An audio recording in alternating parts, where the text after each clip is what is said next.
Nizamabad BJP MP D Arvind की क़ियामगाह पर मुबैना हमला, टीआरएस कारकुनों के मुलव्विस होने का लगाया इल्जाम।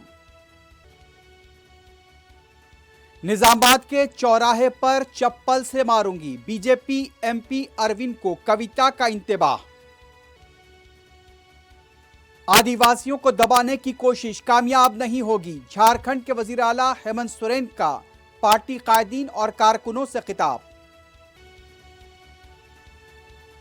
दहशतगर्दी से निपटने के लिए टेक्नोलॉजी का इस्तेमाल अव्वलीन तरजीह होनी चाहिए, ट्रैक ट्रेस और टैकल पर अमल किया जाए, वजीर आजम नरेंद्र मोदी का खिताब। नेशनल कॉन्फ्रेंस के सरबराह फारूक अब्दुल्ला ने पार्टी सदारत छोड़ने का किया ऐलान, 5 दिसंबर को नए सदर का इंतखाब मुतवक्के। स्काई रूट एरोस्पेस कंपनी का पहला रॉकेट कला में कामयाबी के साथ छोड़ दिया गया, इंतजामिया का इजहार मसर्रत।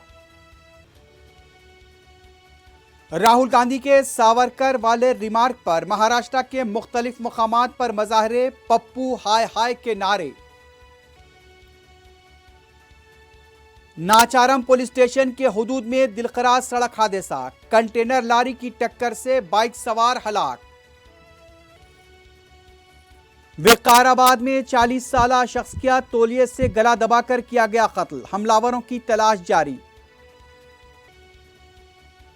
गाजापट्टी में सालगिरह का जश्न मातम में तब्दील, इमारत में लगी आग, 7 कमसीन बच्चों के बशमूल 21 जाँ बहक। और आलमी कप फीफा फुटबॉल टूर्नामेंट के लिए टीमों की दोहा आमद जारी, पोलैंड की टीम जंगी तैयारों की हिफाजत में पहुंची कतर।